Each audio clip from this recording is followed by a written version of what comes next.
Hi everyone. மே 15ஆம் தேதி வந்து ஒரு ஹியரிங் போயிட்டுருக்கு ஒரு சுப்ரீம் கோர்ட்ல. அதாவது இருக்கிறதுலே மிகப்பெரிய ஒரு கோர்ட் எப்படின்னா, சுப்ரீம் கோர்ட்டு தான். ஆ அங்க குடுக்குறது தீர்ப்பு தான் இறுதியானதும், உறுதியானதும் கூட. அப்படிப்பட்ட ஒரு மிகப்பெரிய இந்த கோர்ட்ல மிகப்பெரிய ஒரு ஜட்ஜான அ நீதிபதியான சூரியகாந்த் அவர்கள் என்ன பண்ணியிருக்காருன்னா, கொஞ்சம் உணர்ச்சி வசப்பட்டு, யங்ஸ்டர்ஸ் வந்து காக்ரோச் மாரி இருக்காங்க. நல்லா புரிஞ்சுதா? காக்ரோச் மாரி இருக்காங்க. அதாவது சோசியல் மீடியால சரியா வந்து சிஸ்டம் வேலை செய்ய விடாம பார்க்குறாங்க. அதாவது மீம் பண்றது ஒருத்தர வந்து அ கொஞ்சம் ஒரு மாரி தாக்குறது, அ எதிர்த்து கேள்வி கேட்கறது, அதாவது எதிர்த்து கேள்வி கேட்டா வந்து ரவுடிசம் பண்றாங்க அப்படின்னு சொல்லிட்டு ஒரு சரியா புரிஞ்சுதா?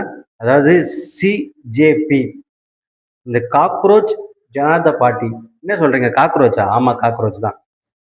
இந்த காக்ரோச் வந்து இந்த நீதிபதி அவர்கள் என்ன பண்ணாருன்னா, யங்ஸ்டர்ஸ் வந்து லைக் காக்ரோச் மாரி செயல்படுறாங்க அப்படின்னு சொன்ன ஒரே ஒரு வார்த்தை, யங்ஸ்டர்ஸ் எவ்வளோ தெரியுமா? எவ்வளோ அந்த அளவுக்கு அதாவது என்ன சொல்றேன்னா, இந்த காக்ரோச் தான் யங்ஸ்டர்ஸ் சொன்னீங்க.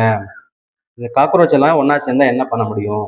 அப்படின்னு சொல்லிட்டு ஸ்டார்ட் பண்ண ஒரு கட்சி தான் சிஜேபி, காக்ரோச் ஜனதா பார்ட்டி. இதுக்கு கவனிச்சுட்டு இருந்த ஒரு யங்ஸ்டர்ஸ் 30 வயது யங்ஸ்டர்ஸ் என்ன பண்ணாருன்னா, இந்த யங்ஸ்டர்ஸ் வந்து என்ன பண்ண முடியும்?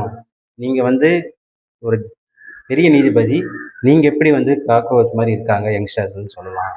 அப்படின்னு சொல்லிட்டு ஒரு பார்ட்டியே ஆரம்பிச்சுட்டாங்க. விளையாட்டா ஆரம்பிச்ச ஒரு பார்ட்டி இன்னைக்கு வந்து இந்த நேரத்துல நான் உங்ககிட்ட சொல்லிட்டு இருக்க இந்த நேரத்துல வந்து தமிழ்நாட்டுல மிகப்பெரிய கட்சியான பிஜேபி விட ஒரு மடங்கு அதாவது பல மடங்கு அதிகமா ஆயிட்டு இருக்கு. அதாவது இன்னைக்கு நான் பார்க்கும்போது 8 பாயிண்ட் சம்திங் என்னவோ இருந்த பிஜேபிக்கு இப்போ சிஜேபிக்கு 16 பாயிண்டோ 17 பாயிண்டோ என்னவோ இருக்கு. அதாவது 17 பாயிண்ட் ஃபாலோவர்ஸ் இருக்காங்க. அது மட்டும் இல்லாம நிறைய பேர் உறுப்பினர்கள் சேரவும் இருக்காங்க. இந்த மாதிரி டெய்லி அப்டேட்ஸ் நம்ம சேனல் ஃபாலோ